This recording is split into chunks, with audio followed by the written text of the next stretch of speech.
दरभंगा में पप्पू यादव की प्रेस वार्ता में जमीन माफिया, अपराधी और दरभंगा जेल के साथ साथ दरभंगा प्रशासन भी निशाने पर रहा। तो वहीं इन सब के बाद एक मंत्री जी के वर्चस्व की भी चर्चा पप्पू यादव ने कर दी इशारों में। आज पप्पू यादव पटना में प्रेस वार्ता को संबोधित की है। तो वहीं दरभंगा को पटना पूर्णिया के बाद जमीन माफिया की तूती बोलने वाला शहर बताएं तो मुजफ्फरपुर को दूसरे स्थान पर बताएं।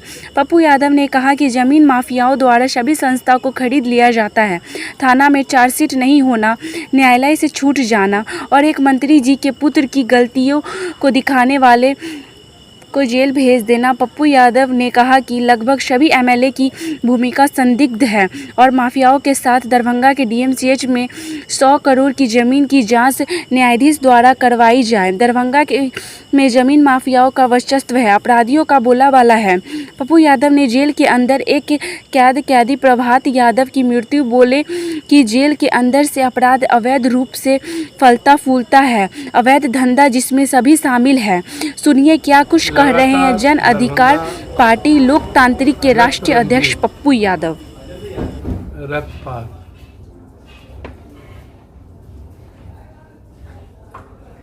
और सिर्फ अपराध और माफियाओं के बारे में मेरा सवाल पहले भी था, आज भी है। सारे जमीन माफिया, चाहे वो ABCD Z कोई हो, इन माफियाओं को पदाधिकारियों का और नेताओं का संरक्षण पूर्णतः प्राप्त है। प्रशांत हो, A हो, G हो, रंजीत हो, अंदन हो, बंदन हो, कोई हो यहाँ पर, और लगातार अपराध को जन्म देता हो। शूटर का काम शूट करवाने का काम।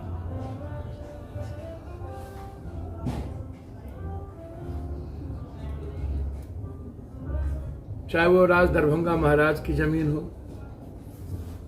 DMCH का 100 बीघा पदाधिकारी माफियाओं के द्वारा गायब किया गया जमीन हो, चाहे पेपर मिल की सारी जमीन हो जिस पर गिद्ध दृष्टि लोगों की है, दिल्ली मोड़ से एयरपोर्ट से लेकर आगे तक, फिर सकड़ी तक, फिर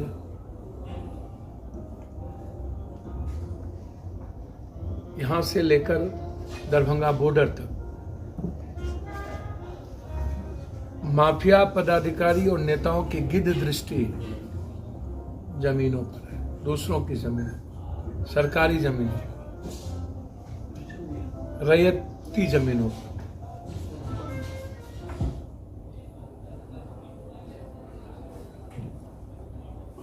पटना पूर्णिया के बाद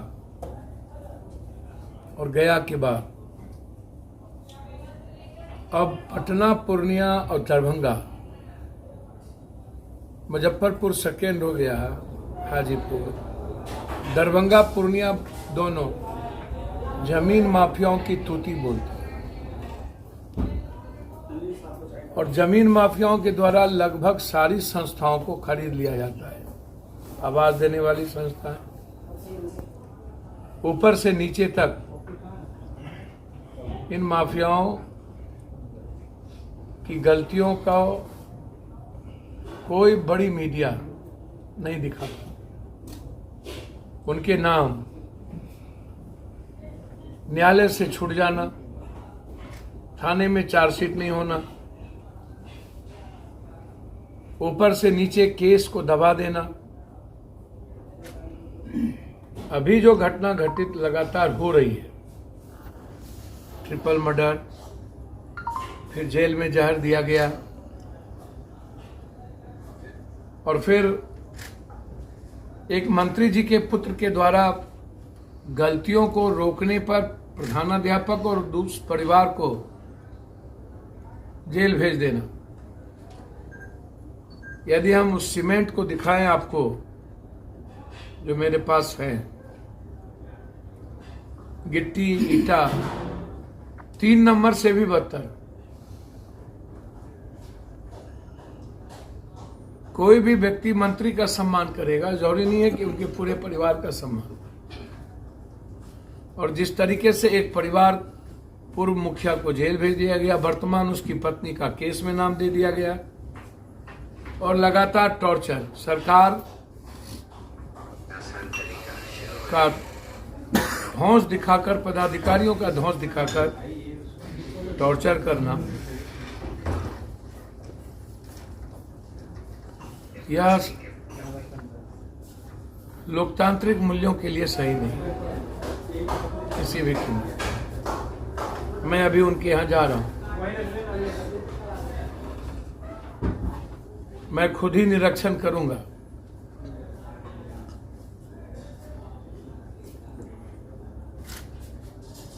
सवाल मंत्री विधायक एमपी का नहीं है।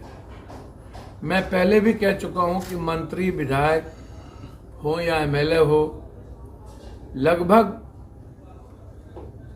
बिहार में लगभग एमएलए एमपी की भूमिका संदिग्ध है माफियाओं के साथ, बॉर्डर इलाके के धंधा करने वालों के साथ। सबको पता है कि बॉर्डर से क्या क्या धंधा होता है।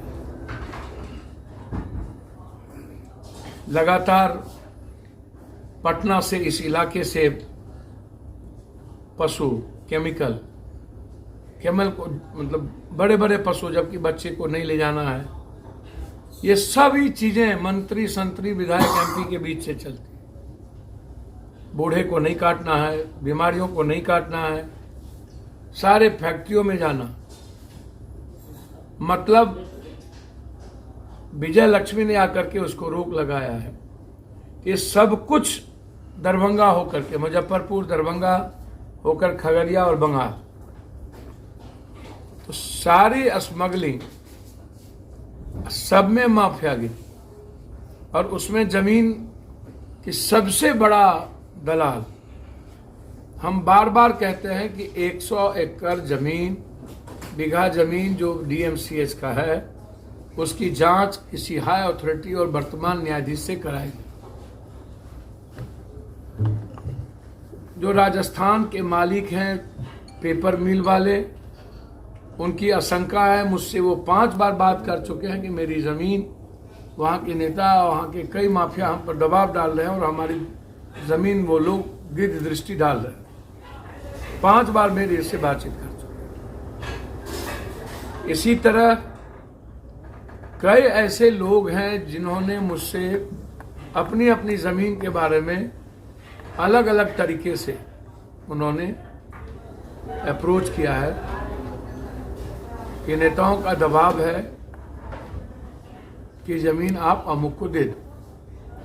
तो इन जमीन माफियाओं के चलते पूरा का पूरा दरभंगा बड़ा शहर रक्त रंजित है। अपराधियों पर कोई नकेल नहीं है। जिसको मन आता है अपराधी पैसा देकर गलत तरीके से केस में इन्वॉल्व कर देता है।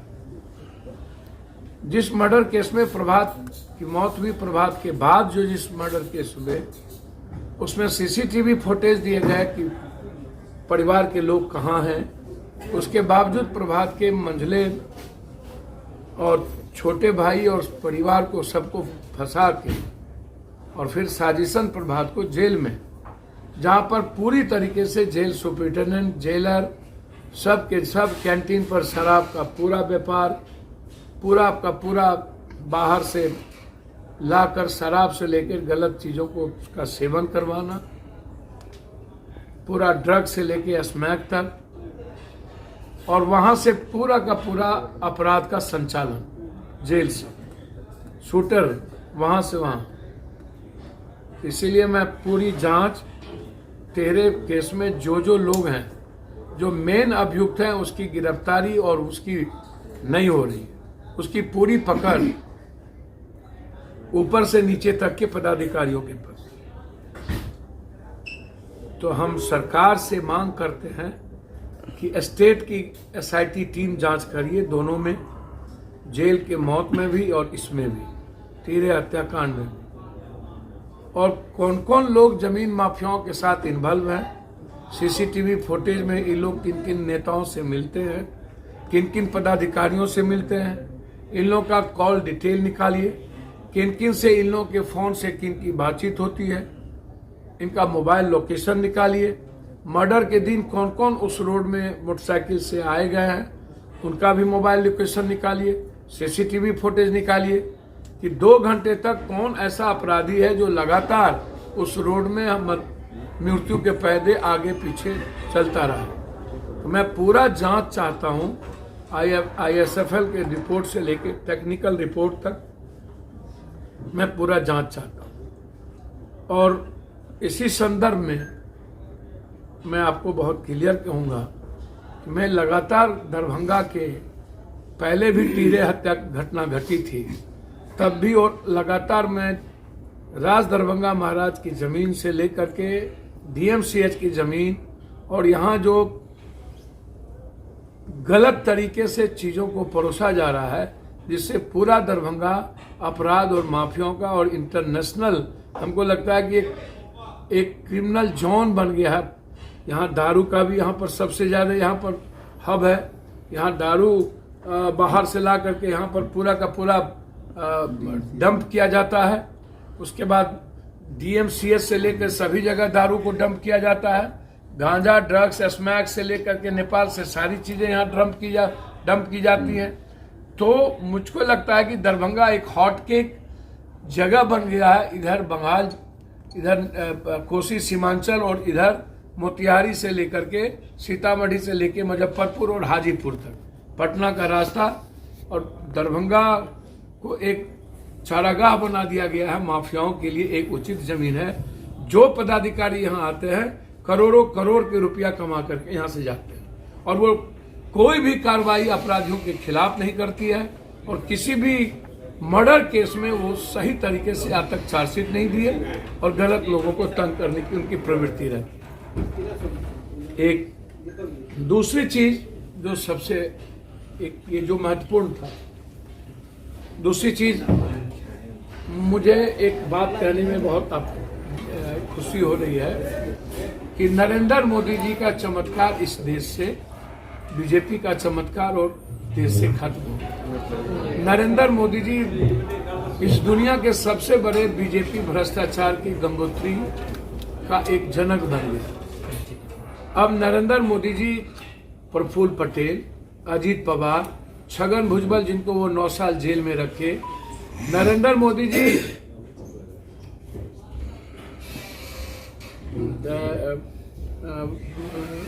मणिपुर के CM जो दुनिया के सबसे बड़े भ्रष्टाचारी जिनको नरेंद्र मोदी ने कहा, लगातार हिंदुस्तान के जितने भ्रष्टाचारी हैं, मैं बिहार से देखूं जिन्होंने थाली जूठन खाने के लिए, अब उपेंद्र कुशवाहा जी, जितन मांझी जी, मुकेश सहनी जी, जिन पर अमित शाह जी ने, इन लोगों ने क्या क्या आरोप नहीं लगाए, जिनको इन लोगों ने पार्टी से निकाल दिया था, और इन लोगों को जिस तरीके से CBI का, ED का डर दिखाकर, सुरक्षा सिक्योरिटी का चकाचौंध दिखाकर और अमित शाह की नकदी दिखाकर सब लोगों को वैचारिक रूप से, मैं कह रहा हूं कि आखिर नरेंद्र मोदी जी को अपने पर भरोसा नहीं रहा, तब न कांग्रेस और राहुल गांधी का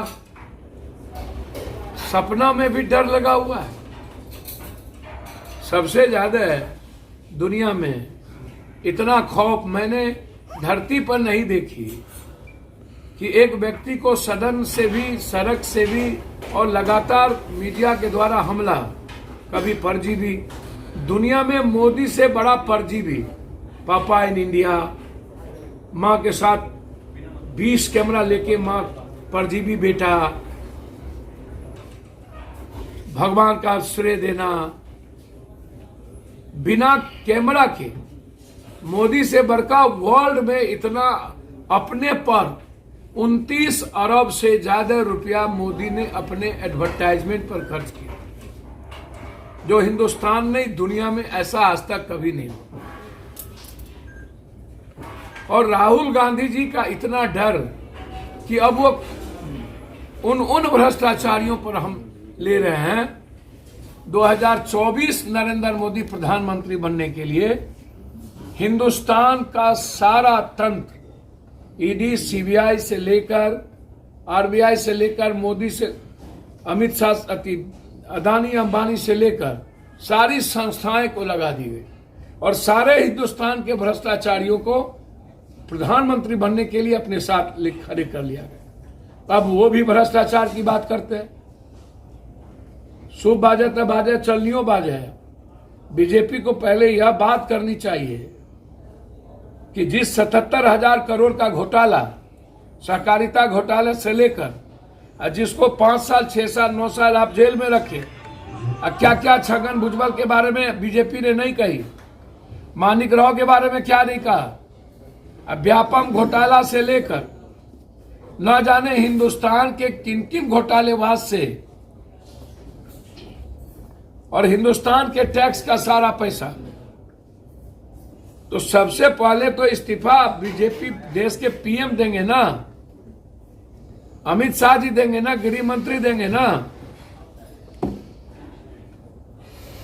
लगातार जो हालात हैं इस देश में, उसमें अब नरेंद्र मोदी जी के चुनौतियां पार सिर्फ भ्रष्टाचारी, ईडी, सीबीआई, सीआरपीएफ कवरेज, सुरक्षा गार्ड से लेके और अदानी का पैसा, बस इतना ही भरोसा।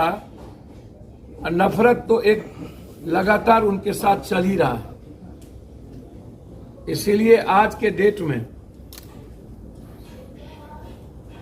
जो केसेस राहुल गांधी जी को खत्म करने की जाति विशेष, तो भाई महात्मा गांधी तो देश के सबसे बड़े, हर आदमी महात्मा गांधी से रिलेटेड है, उसको उससे जुड़ा हुआ है। फिर नाथूराम गोडसे को आरएसएस और बीजेपी वाले जिस तरह परोस रहे हैं, तो तब तो सब आहत हुए हैं। तो सबसे बड़ा केस तो बीजेपी और आरएसएस पर होना चाहिए। महात्मा गांधी देश और दुनिया का आइकॉन है और उनको मारने वालों को जिस तरीके से परोसा जा रहा है, उसकी गणेश परिक्रमा कर रही है, तो देश के 140 करोड़ लोगों को सबसे ज्यादा ठेस पहुंचा है इन मुद्दों से। जितना गाली गलौज बीजेपी करती है, इसीलिए मैं समझता हूं कि जो लोग इस गलतफहमी में हैं, अब चार्जशीट की बात आश्चर्य है भाई। 9 साल जेल भूल गए, अजीत पवार का चार्जशीट भूल गए, मणिपुर के सीएम का चार्जशीट भूल गए, उनको सिर्फ बिहार के तेजस्वी और लालू यादव का चार्जशीट याद। नीतीश कुमार के साथ ही 17 साल ही रहे हैं। इस्तीफा मांग रहे हैं कि नीतीश कुमार के बारे में कि कुर्सी के लिए भ्रष्टाचारियों से समझौता। तो कुर्सी के लिए अजीत पवार, अब छगन भुजबल से लेकर के कर्नाटक का येदियुरप्पा से लेकर चारों तरफ देखिएगा, असम के मुख्यमंत्री से लेकर तो गंगोत्री नहीं, समुद्र से भी अटलांटिक महासागर, दुनिया का बड़का महासागर आप बना दीजिए, उन लोगों में से ही है। इसीलिए मेरा बिल्कुल साफ है इस मामले में। और जहां तक महागठबंधन का सवाल है, मैं तो चाहता हूं, लगातार मैंने इस बात को कही है कि एनडीए लगातार ऐसी कुनवा को जमा, छोटे छोटे कुनवाओं को जमा कर रही है, जिससे लगता है कि चाहे वो सहकारिता का चोर हो, चाहे कोऑपरेटिव चोर हो, चाहे जितना हिंदुस्तान का कोऑपरेटिव चोर है, सबको अमित शाह, कोऑपरेटिव मंत्री भी अमित शाह अपने अंडर ले लिए और वहां से भी वो बड़ा खेल खेल, गेम की चेंजर। तो जब एनडीए की मीटिंग में सारे दलों को बुलाया गया है, मैं चाहता हूं कि हिंदुस्तान में महागठबंधन को बिहार से ही एक बड़ी संदेश देने की आवश्यकता है सबसे पहले नीतीश कुमार ने एक प्रयास को जो शुरुआत की, जिसके लिए वो धन्यवाद के पात्र हैं। मैं चाहता हूं कि नीतीश कुमार जी एक विस्तारित महागठबंधन, मैं पहले भी कह चुका हूं मैं कि जब वैचारिक, सामाजिक और राजनीतिक बातें आती हैं, बिहार में जब मुद्दों पर आधारित, विकास पर आधारित बातें आती हैं और आम लोगों से जुड़े सवाल पर बातचीत आती है, तो जन अधिकार पार्टी बिहार के 14.5 करोड़ लोगों के सरकार से संघर्ष करती है, आवाज देती है, सेकुलरिज्म से समझौता नहीं करती है, किसी भी तरह के जाति, धर्म, मजहब के नफरत के खिलाफ खड़ी होती है। चाहे वो दरभंगा में, बगल में मधुबनी में बड़ा नरसंहार हुआ था तब हो, चाहे तो जन अधिकार पार्टी लगातार जब एनडीए और मोदी मीडिया के द्वारा हमला हुआ महागठबंधन पर, तब पप्पू यादव और जन अधिकार पार्टी सशक्त विपक्ष की आवाज बनी। और हमेशा, चाहे वो टमाटर का सवाल हो, प्याज का सवाल हो, महंगाई का सवाल हो, सिलेंडर का सवाल हो, किसान का सवाल हो, रोजगार का सवाल हो, यूपीएससी का सवाल हो, सीटीएट का सवाल हो, टीएटी का सवाल हो, हमेशा जन अधिकार पार्टी की विंग, जन अधिकार पार्टी और पप्पू यादव बिहार की जनता की खुशहाली के लिए और उस पर बोझ ना पड़े आर्थिक रूप से, उसके खिलाफ हम लड़ते रहे। जैसे 16 तारीख को पुनः हम लोग टीटी और एसटीटी को लेकर पूरे बिहार में 1 घंटा एनएच जाम करेंगे और हम अपनी ही सरकार से डोमिसाइल मुद्दों को वापस लागू करने की मांग करेंगे। 23 तारीख को रेल चक्का जाम पूरे बिहार में। बीजेपी वो बीजेपी है जो आज नाटक कर रही है। ये 17 साल नीतीश कुमार जी के साथ सत्ता में रही। मैं तो चाहता हूं कि बीजेपी के जितने विभाग हैं सबकी जांच निगरानी से, और सुशील मोदी से आग्रह करूंगा कि आपके पास वित्त विभाग था और खनन विभाग भी था, आप पत्र लिखकर अपने विभाग की जांच करा लें। दूध का दूध, पत्ता पानी का पानी हो जाएगा कि आप कितने दूध के धुले हैं, कौन कौन लोग मंत्री, जितना नगर निगम से लेकर के सब, ये जो नरक निगम बनाने वाले लोग हैं, पीडब्ल्यूडी से लेके पुल टूट रहा है, सब में बीजेपी की भूमिका। सारे बड़े डिपार्टमेंट बीजेपी के पास थी। तो हम तो अपने सरकार से चाहेंगे कि पूरी ऑडिट हो जाए, जांच हो जाए, हर तरह की घोटाले का पता चल जाएगा और लूट का पता चल जाएगा, इन लोगों ने बिहार को कितना लूटा है और लूटने में कितनी भूमिका है। इसीलिए हम चाहते हैं कि महागठबंधन भी एक विस्तारित गठबंधन का प्रयास कर जल्दी